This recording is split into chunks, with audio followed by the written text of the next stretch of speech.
Ahora sí.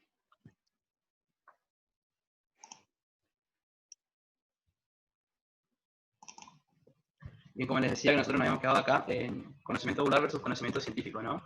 Lo vulgar basado en las experiencias propias o ajenas, que ya vimos un poco lo que era, y el científico en estas proposiciones. Continuemos. Este conocimiento vulgar, cotidiano, de todos los días, va a ser el primero en aparecer y ser utilizado. Y piensen, bueno, por ahí, un poco de lo que recuerdan alguna vez que habrán visto en historia, eso que es mi área. Piensen, por ejemplo, ahí utiliza el ejemplo de los griegos, ¿no? Pero piensen en esas civilizaciones antiguas, como los egipcios, por ejemplo, los aztecas, los mayas, las tribus. Esperen que se conectó alguien más. Por eso salió.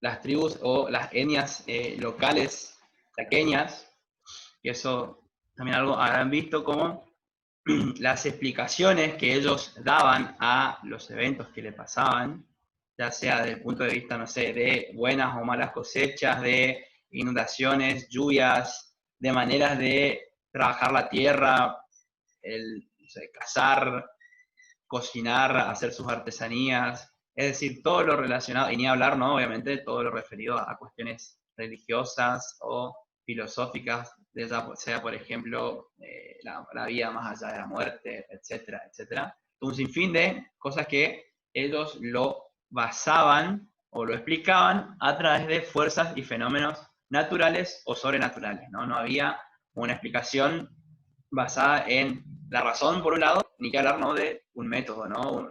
Una investigación científica que dé cuenta de aquello, ¿no? Sino que todo está explicado de esta forma.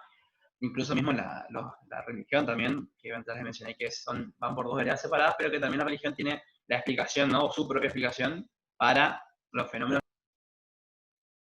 Los científicos lo van a llamar pensamiento mítico. Todo lo que esté basado o legitimado en lo sobrenatural, lo extraño, va a estar siempre, o se va a ser conocido con el nombre de pensamiento mítico, o sea, el mismo nombre les dice, ¿no? Mito. Y es muy interesante ver cómo, incluso hasta el día de hoy, todavía sigue existiendo esto en varias comunidades, en varias sociedades. No es que se dejó, se descartó del todo, sino que obviamente con la aparición del pensamiento racional y posteriormente de la ciencia, cada vez los fenómenos fueron explicados de una manera racional, empírica, y no tanto a través de experiencia o este tipo de relatos, ¿no? Que para el conocimiento científico, el puntapié inicial va a ser, como vieron en el texto, a partir del siglo VII a.C. en la antigua Grecia, ¿no? Que entre tantas cosas que los griegos aportaron a la humanidad, una de ellas va a ser este pensamiento racional, o usar la razón, ¿no? Que no es lo mismo que hacer ciencia, ya que eso es, vamos a ver después cómo va a ser una construcción que va a alcanzar su mejor momento, se va a terminar de definir en la Edad Moderna, cuando, por ejemplo, veamos el surgimiento y la consolidación de las ciencias naturales en los siglos XVI y XVII, y XVIII, perdón, y después en el siglo XIX cómo van a irrumpir, por así decirlo, van a comenzar a ganarse un lugar las ciencias sociales, que es de lo que va nuestra materia, no lo que nos interesa a nosotros. Pero en primera instancia, antes de ver todo ese proceso, fíjense que va a estar esto, ¿no? El paso de un pensamiento mítico o basado en lo sobrenatural a comenzar a aplicar la razón. Y esto también, por ejemplo, está relacionado a la aparición de la filosofía, ¿no? Por ahí, alguna vez, si escucharon, leyeron, vieron el mito de la caverna, es por ahí muy interesante, o el ejemplo más tradicional de ver cómo el hombre comienza a razonar, ¿no? Lo que no quiere decir que sea totalmente, que sea una investigación científica, pero sí que va a comenzar a pensar que los fenómenos sucedían por ciertas cosas, ciertos fenómenos, ciertos factores, ciertas causas que no eran necesariamente el accionar de seres sobrenaturales, ¿no? O algún tipo de explicación militar. Así que nosotros, bueno, nuestro punto de partida, o el punto de partida en cuanto al conocimiento científico va a ser Grecia. Recuerden que estamos hablando de un lugar en un tiempo preciso, lo que no quiere decir que a partir de este momento todos comenzaron a pensar así, no, mucho menos, sino que a partir de ahí va a comenzar esto que después se va a ir expandiendo alrededor del mundo, ¿no? Y fíjense que, por ejemplo, las pirámides de Egipto, que son una obra arquitectónica muy importante, no necesitaron o no descubrieron este tipo de pensamiento, sino que los propios ingenieros de ese entonces pudieron acumular, ¿no?, una gran cantidad de conocimientos y de esa forma construir algo tan perfecto sin necesidad de este esquema de pensamiento, ¿no? Así que está ahí más que claro que la acumulación de conocimiento dentro de lo que es el pensamiento mítico no quiere decir que no sirva, que no sea válido, sino que es un tipo, el cual es diferente al que nosotros vamos a abordar en esta materia, que es justamente el conocimiento científico, el cual tiene a grandes rasgos, ¿no? No es que esto es una verdad absoluta, no lo es nada en la ciencia, eso ya lo vieron los que leyeron el texto, pero va a tener este tipo de características, ¿no? Nosotros vamos a ver cuáles de ellos son las más importantes. Pero fíjense, esto les debe ser familiar, supongo, y este es el tipo de conocimiento al cual nosotros vamos a aspirar en esta materia.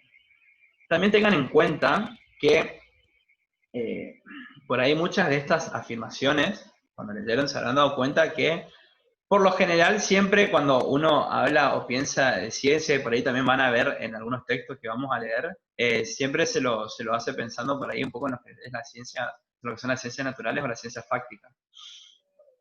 En cambio, nosotros que vamos a estudiar las ciencias sociales, tienen sus matices, ¿no? Va a ir variando. Veamos así, de manera general, no me voy a detener a hacer un resumen de cada una, pero ¿qué características principales tiene cada una de estas afirmaciones? Fíjense.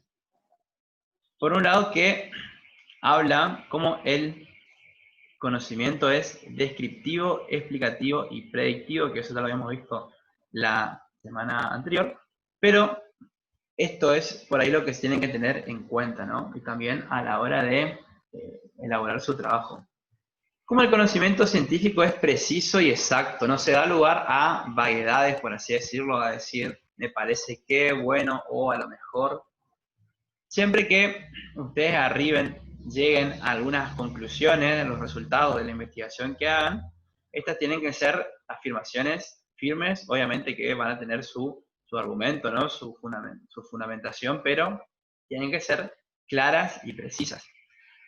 Acá hablo históricamente en la ciencia, sobre todo en las ciencias exactas, se llegaba a teorías y leyes científicas probadas, ¿no? Que se suceden o se replican en cualquier lugar, ¿no? O siempre. Nosotros, como trabajamos con lo social, con la sociedad, con los hombres, con las personas, obviamente que no vamos a elaborar leyes, pero sí podemos hablar de algunas generalidades, ¿no?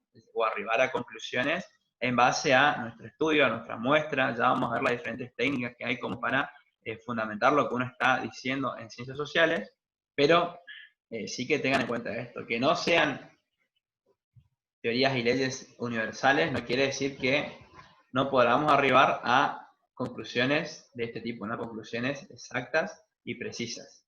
Ya más adelante vamos a hablar de este tema, de los juicios de valor, que eso vamos a ver en cuanto a la objetividad. Pero bueno, para empezar, como primera instancia esto, ¿no? El describir con precisión y exactitud los resultados a los cuales vamos a llegar.